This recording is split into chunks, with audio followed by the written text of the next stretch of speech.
Assalamualaikum warahmatullahi wabarakatuh. Kami dari kelompok 6A dengan kasus balita gizi buruk rawat jalan. Berikut adalah proses asuhan gizi terstandar untuk pasien balita dengan gizi buruk. Berikut adalah anggota kelompok kami. Yang pertama ada Tri Kusumaningsi dengan 3 digit NPM 011. Dan yang kedua ada saya sendiri, Winda Nuranggraini dengan 3 digit NPM 038. Dan yang terakhir ada Husna Wirdatun dengan 3 digit NPM 046. Selanjutnya yang pertama ada patofisiologi. Patofisiologi gizi kurang dan gizi buruk pada anak balita adalah mengalami kekurangan energi protein, anemia gizi besi, gangguan akibat kekurangan iodium atau GAKI, dan kurang vitamin A. Kekurangan 4 sumber gizi tersebut pada anak balita dapat menghambat pertumbuhan, mengurangi daya tahan tubuh sehingga rentan terhadap penyakit infeksi, mengakibatkan rendahnya tingkat kecerdasan, penurunan kemampuan fisik, gangguan pertumbuhan jasmani dan mental, stunting, kebutaan, serta kematian pada anak balita. Selanjutnya, ada penjelasan tentang kasus yang kami gunakan. Pasien Ananda F. berjenis kelamin perempuan berusia 3 tahun, berasal dari Cilacap, beragama Islam, masuk rumah sakit pada tanggal 29 Mei 2023. Pada saat masuk di rumah sakit, pasien didiagnosa medis Ops dyspnea dengan TB paru dan gizi buruk, dugaan jantung. 1 hari sebelum masuk rumah sakit, pasien mengalami sesak dan sulit bernafas. Pasien dahulu pernah mengalami pengobatan TB paru selama 7 bulan. Dalam satu rumah, pasien tinggal bersama 4 anggota keluarga. Ayah pasien berpenghasilan menengah ke bawah. Pasien mengalami diare, batuk, penurunan nafsu makan, dan penurunan berat badan yang tidak diinginkan. Kebiasaan makan terdahulu pasien tidak terbiasa mengkonsumsi makanan dalam jumlah yang cukup. Hasil FFQ pasien yaitu nasi 3 kali sehari sebanyak 3/4 gelas, bubur nasi 3 kali seminggu sebanyak 30 gram, telur goreng 3 kali sehari sebanyak 1 butir besar, ikan atau ayam 1 kali sebulan sebanyak 1 ekor kecil, tempe atau tahu 2 kali sehari sebanyak 1 potong, sayur sop, bayam, wortel 1 kali seminggu sebanyak 1 sendok sayur, jeruk 3 kali seminggu, teh manis 1 kali sehari sebanyak 1 gelas belimbing dengan gula 1 sendok makan. Dari hasil pemeriksaan antropometri pasien didapatkan hasil yaitu berat badan pasien sebesar 7,3 kg, lingkar kepala pasien 41 cm, lila pasien 10 cm, dan tinggi badan pasien sebesar 72 cm. Hasil pemeriksaan laboratorium pasien pada tanggal 30 Mei 2023 yaitu white blood cell atau sel darah putih atau leukosit pasien sebesar 12,8, red blood cell atau sel darah merah atau eritrosit pasien sebesar 7,15, hemoglobin pasien sebesar 15,7, glukosa pasien sebesar 99, CRP atau C-reaktif protein pasien sebesar 72,4, natrium sebesar 142, klorin sebesar 107, dan kalium sebesar 3,8. Selanjutnya, tingkat kesadaran pasien yaitu CM atau kompos mentis atau kesadaran normal dengan kesan gizi buruk. Dan didapatkan pula suhu pasien 37,3 derajat Celcius, nadi pasien 100 kali per menit, dan respiration rate sebesar 57 kali per menit. Lalu asupan makan pasien berdasarkan hasil recall 24 jam pada tanggal 30 Mei 2023 yaitu nasi tim dengan energi sebesar 291 kalori, protein sebesar 6,9 gram, lemak sebesar 11,2 gram, dan karbohidrat sebesar 38,8 gram. Selanjutnya, berikut adalah formulir screening yang kelompok kami gunakan untuk kasus ini, yaitu Strong Kids Screening Tool, karena pasien kami adalah anak balita dengan umur 3 tahun. Parameternya yang pertama, apakah pasien tampak kurus? Kami memberikan nilai 1. Yang kedua, apakah pasien mengalami penurunan berat badan yang tidak diinginkan pada 1 bulan terakhir? Kami memberikan nilai 2 karena di kasus diberitahu bahwa pasien mengalami penurunan berat badan yang tidak diinginkan. Selanjutnya, apakah pasien mengalami hal-hal berikut ini? A. Diare lebih dari 5 kali per hari atau muntah 3 kali per hari. B. Kurangnya asupan makanan selama beberapa hari terakhir. C. Tidak dapat memenuhi nutrisi seimbang akibat nyeri. Jika iya, skor 1. Kelompok kami memberikan nilai 1 karena pasien diketahui mengalami diare. Selanjutnya, apakah terdapat penyakit atau keadaan yang mengakibatkan pasien berisiko malnutrisi? Kami memberikan nilai 2 karena pasien pernah mendapatkan pengobatan untuk TB paru selama 7 bulan terakhir, yang mana penyakit paru tersebut dapat berdampak pada status gizi pasien yang mengakibatkan malnutrisi. Sehingga total dari screening yang kami lakukan adalah 6, di mana skor 6 tersebut beresiko tinggi. Selanjutnya, proses asuhan gizi standar atau PAGT. Yang pertama, asesmen gizi. Selanjutnya pada asesmen gizi yang pertama itu antropometri. Untuk BB aktual dari pasien yaitu sebesar 7,3 kg, untuk tinggi badannya 72 cm. Lalu untuk Z-score yang didapatkan dari berat badan menurut tinggi badan senilai negatif 2 ST.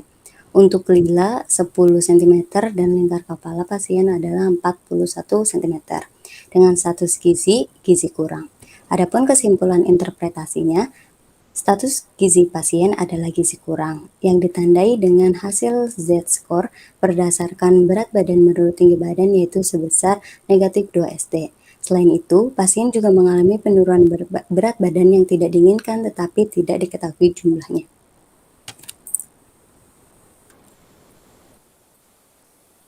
Selanjutnya dari asesmen gizi ada biokimia atau pemeriksaan lab. Yang pertama ada white blood cell, senilai 12,8. Jika dibandingkan dengan standar normalnya, white blood cell pasien ini tinggi. Selanjutnya ada RBC atau red blood cell senilai 7,15. Jika dibandingkan dengan standar normalnya, red blood cell dari pasien ini tinggi. Lalu ada hemoglobin senilai 15,7 jika dibandingkan dengan standar normal yaitu tinggi. Lalu ada glukosa darah 99 dan jika dibandingkan dengan standar normal, gula darah dari pasien ini normal. Lalu ada C-reaktif protein senilai 72,4. Jika dibandingkan dengan standar normalnya, CRP dari pasien tinggi. Lalu ada natrium senilai 142. Jika dibandingkan dengan standar normal, maka dapat dikatakan natrium pasien normal. Lalu ada klorin senilai 107 jika dibandingkan dengan standar normalnya yaitu normal, dan ada kalium 3,8 jika dibandingkan dengan standar normalnya maka dapat dikatakan bahwa kalium dari pasien adalah normal. Adapun kesimpulan interpretasi, berdasarkan kadar WBC atau white blood cell atau leukosit dan CRP yang tinggi, menandakan bahwa terdapat infeksi atau inflamasi di dalam tubuh pasien. Selain itu, kadar eritrosit dan hemoglobin pasien yang tinggi dikarenakan pasien mengalami diare sehingga cairan yang berada dalam darah berkurang atau dehidrasi. Lalu yang ketiga dari asesmen gizi adalah fisik klinis terkait gizi dan gangguan saluran cerna. Untuk kesadaran dari pasien adalah kompos mentis dengan suhu 37,3 derajat Celcius yaitu tinggi, nadi 100 kali per menit normal, dan respiratory rate di 57 kali per menit tinggi. Adapun gangguan saluran cernanya itu merupakan diare. Kesimpulan interpretasi, pasien memiliki kesadaran kompos mentis atau kesadaran normal dengan suhu dan respiratory rate yang tinggi, nadi normal, serta pasien memiliki gangguan saluran cerna berupa diare. Lalu selanjutnya dari asesmen gizi ada riwayat makan dan diet. Pola makan harian dari pasien adalah 3 kali sehari tanpa alergi, pantangan diet tertentu. Nafsu makan pasien menurun, pasien tidak mengkonsumsi suplemen atau herbal, dan tidak pernah mendapatkan riwayat edukasi gizi sebelumnya. Adapun kebiasaan makan dahulu pasien adalah nasi 3 kali sehari sebanyak 3/4 gelas, bubur nasi 3 kali per minggu dan sebanyak 30 gram, telur goreng 3 kali sehari sebanyak 1 butir besar, ikan atau ayam 1 bulan sekali sebanyak 1 ekor kecil, tempe atau tahu 2 kali sehari sebanyak 1 potong, sayur sop, bayam, wortel 1 minggu sekali sebanyak 1 sendok sayur, jeruk 3 kali per minggu, teh manis 1 kali per hari sebanyak 1 gelas blimbing dengan gula 1 sendok makan. Adapun persen pemenuhan asupan makanan pasien untuk energi hanya terpenuhi sekitar 40,1% dari kebutuhan. Untuk protein hanya terpenuhi 15,1% dari kebutuhan. Untuk lemak hanya terpenuhi 69,5% dari kebutuhan. Dan untuk karbohidrat hanya terpenuhi sekitar 38,9% dari kebutuhan. Adapun kesimpulan interpretasinya adalah pasien memiliki pola makan harian yaitu 3 kali sehari, namun asupan gizi pasien belum tercukupi karena pasien tidak terbiasa mengkonsumsi makanan dalam jumlah yang cukup. Dapat dilihat dari persen pemenuhan asupan makanan pasien yang tidak mencapai 100% dari kebutuhan. Selain itu, nafsu makan pasien juga menurun yang ditandai dengan adanya penurunan berat badan yang tidak diinginkan. Dan yang terakhir dari asesmen gizi yaitu riwayat personal. Pasien tidak mengalami keluhan masuk rumah sakit, tapi memiliki riwayat penyakit TB paru dengan sosial ekonomi menengah ke bawah atau kurang mampu dan pernah menjalani pengobatan TB paru selama 7 bulan. Selanjutnya dari PAGT yaitu diagnosa gizi. Dari kasus yang kami dapatkan, maka diagnosa gizi yang dapat diterapkan yaitu pertama, ada NI 2.1, asupan oral yang tidak adekuat berkaitan dengan penurunan kemampuan untuk mengkonsumsi energi yang cukup, misalnya peningkatan kebutuhan gizi akibat penyakit metabolik yang berkepanjangan ditandai oleh tidak terpenuhnya asupan gizi makro. Yang kedua ada NC 4.1, malnutrisi berkaitan dengan kurangnya dan terbatasnya akses makanan karena kendala ekonomi yang ditandai oleh nilai Z-score sebesar negatif 2 SD yang menunjukkan malnutrisi berat serta asupan energi kurang dari 50% sampai 75% dari kebutuhan.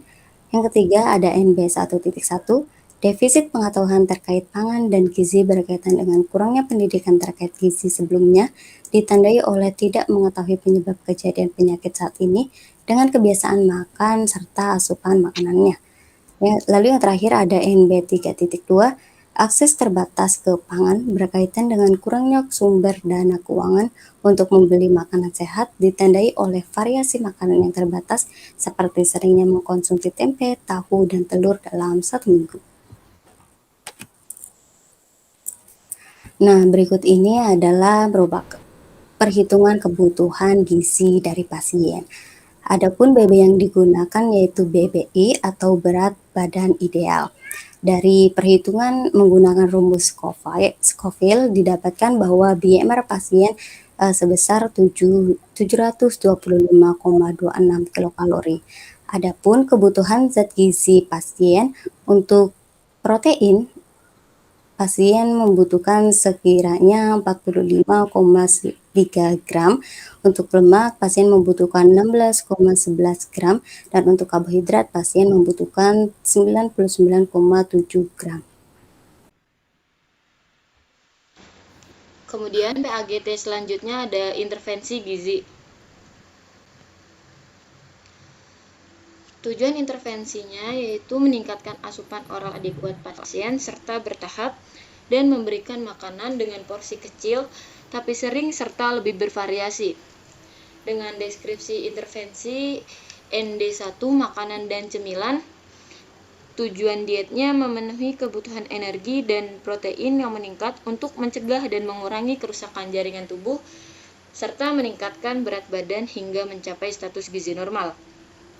Kemudian syarat dan prinsip dietnya energi tinggi yaitu 40-45 kilokalori per kilogram berat badan, protein tinggi 40-45 kilokalori per kilogram berat badan, dengan lemak yang cukup 10-25% dari kebutuhan energi total, karbohidrat cukup yaitu sisa dari total energi atau protein dan lemak, vitamin dan mineral cukup sesuai dengan kebutuhan gizi atau angka kebutuhan gizi yang dianjurkan.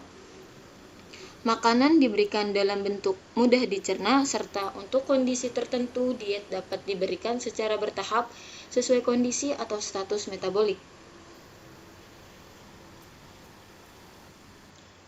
Dan tujuan intervensi yang terakhir yaitu meningkatkan pengetahuan orang tua pasien dengan memberikan konseling gizi terkait diet yang diberikan dan penyakit gizi buruk yang diderita. Dengan deskripsi intervensinya meningkatkan pengetahuan intervensi konseling. Topik yang diberikan memberikan konseling secara lengkap mengenai makanan, zat gizi, atau informasi mengenai asupan yang boleh dikonsumsi atau tidak. Dengan sasaran untuk menumbuhkan keyakinan dan sikap terkait gizi, memberikan informasi tentang kebutuhan akan rekomendasi makanan dan gizi, dan menerapkan cara memilih makanan berdasarkan terapi gizi yang diberikan atau menyiapkan makanan yang sudah diinstruksikan.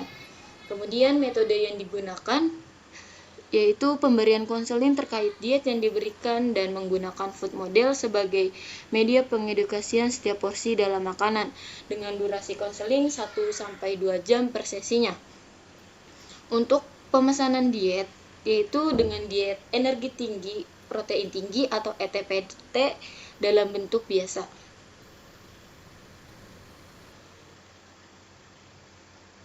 Dan yang terakhir dari PAGT yaitu monitoring dan evaluasi. Rencana monitoring dan evaluasi yang pertama indikatornya ada antropometri dengan parameter BB, Lila, dan Z-score. Waktu pelaksanaannya 2 kali per minggu dengan target normal. Kemudian ada indikator biokimia, parameternya WBC, RBC, HB, dan CRP.